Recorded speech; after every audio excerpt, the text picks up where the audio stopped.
مصطفى مصطفى منبع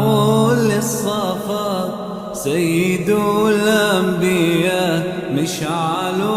في الوفاء، كان في عطفه لليتامى دفا، حن قلبي له فاض شوقا إليه، ليس أرجو سوى شربة من يديه،